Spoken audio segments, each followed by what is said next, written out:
Hello and welcome to the Rundown with Nerd Union. I'm Taryn Bell, reporting for July 23rd, 2021 weekend. In movie news, Variety exclusively announced that Black Panther Wakanda Forever seems to have added Michaela Cole to the cast. Other websites picked up on the news from there, but Marvel Studios has declined to release a statement. This is a rumor I most definitely hope to be true for Cole, most famously known for being the writer, director, and producer and lead star of I May Destroy You. She's pretty much a powerhouse.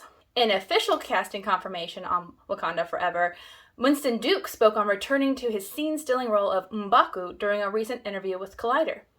It was very emotional to read the script, he said. It was emotional to go back to set, but we're all a bit of a family now, and we grieve together, and we're making something really special.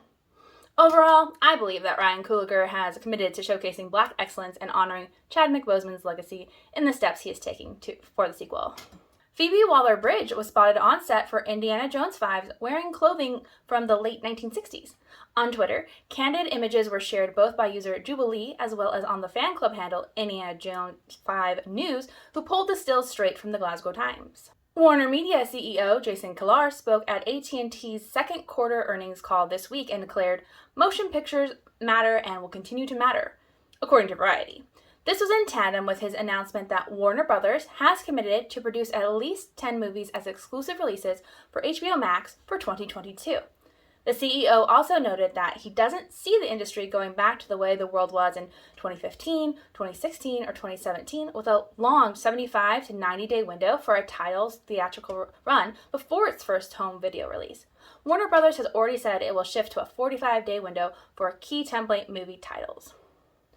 One upcoming HBO Max original film has cast its lead actress, as announced by AV Club. Batgirl has chosen Leslie Grace of In the Heights as Barbara Gordon, and is slated to be the first DC film to launch on the streaming platform instead of in the theaters.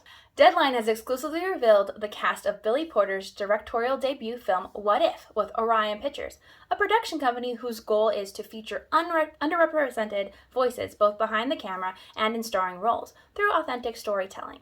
Eva Raine, Abubakar Ale, Renee Elise Goldsberry, Courtney Carter, Kelly Lamore Wilson, and Grant Reynolds are set to star in this movie that follows the coming of age of Kelsa, played by Raine, as a trans high school senior in the modern day. The plot picks up after Call, played by Ali, posts online about his school crush. The internet encourages him to go for it.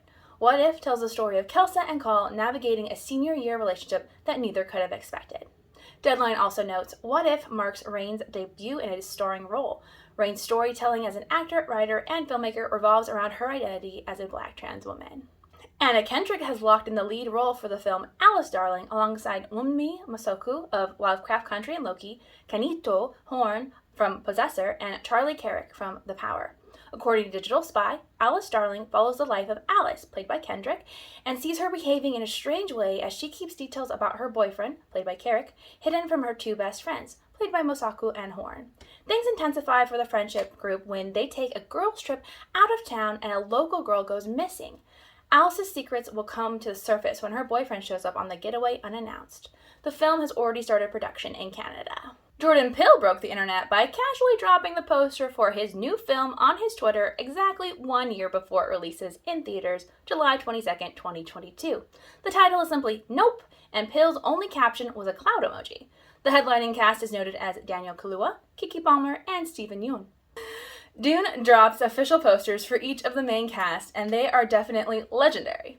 As Collider points out, this series of posters focuses on individual actors and characters from Dune, including Timothée Chalamet as Paul, Rebecca Ferguson as Lady Jessica, Oscar Isaac as Duke Leto, Jason Momoa as Duncan Idaho, James Brolin as Gurney, Zendaya as Chani, Javier Bardem as Stilgar, and Stellan Skarsgård as the Baron. Noticeably absent from these character posters is Dave Bautista, who plays Glossu Beast Rabat.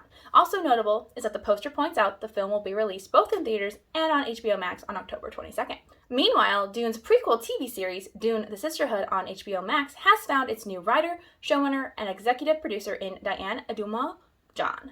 Variety reported exclusively on this update after the series' original showrunner, John Spites, had to step down in November 2019 to dedicate his time to writing the second installment in the Dune films. While American Gods may have been canceled over on Starz, Amazon has ordered a standalone series from Neil Gaiman's other fantasy novel, Anansi Boys, which focused on the sons of Mr. Nancy.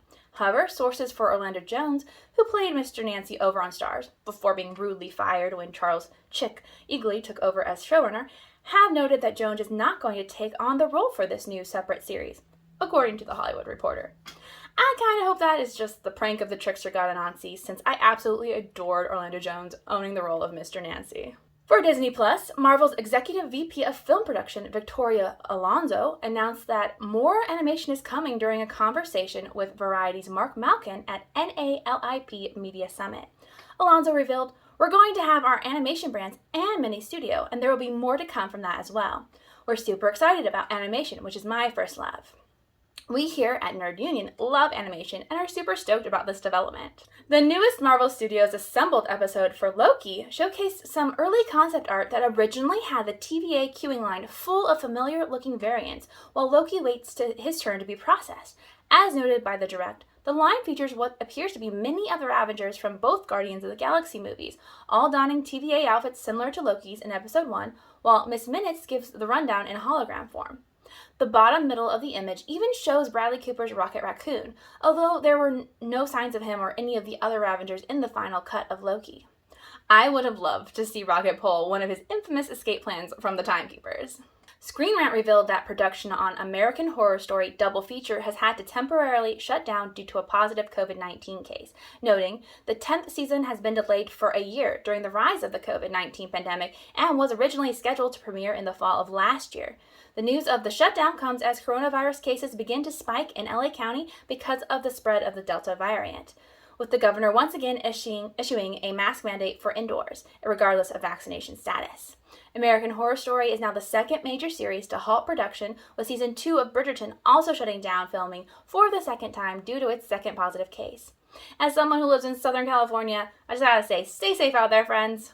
For actors, LeVar Burton's hosting gig on Jeopardy is finally here, and the actor retweeted an image photoshopped by a fan who changed the word Jeopardy listed below Burton to say Geordi, as a shout out to his famously beloved Star Trek character Geordi LaForge.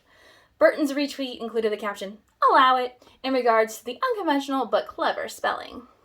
Finally, over on platforms, TechCrunch reported on the app Clubhouse finally being available to everyone, after a year of beta testing. This means the waitlist and invite system has gone away, and anyone can download the app and create an account. The company also unveiled a new logo, featuring the waving hand emoji welcoming all the new users to the social app. TechCrunch also revealed Venmo is doing away with its global feed that shows users' transactions and comments, specifically in the company's focus on improving the privacy controls for the app. In the newly updated app, Venmo will still highlight this friend list privacy setting so users can choose whether or not they want to have their profile appear on other people's friends lists. Users will also still be able to remove or add contacts from their friend list at any time, block people, and set their transaction privacy either as they post or retroactively to public, private, or friends only. For more details on Venmo's redesign, see the show notes.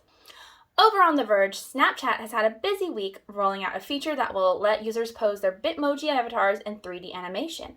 The 3D Bitmoji options are preset with over 1,200 combinations of expressions, poses, gestures, and backdrops.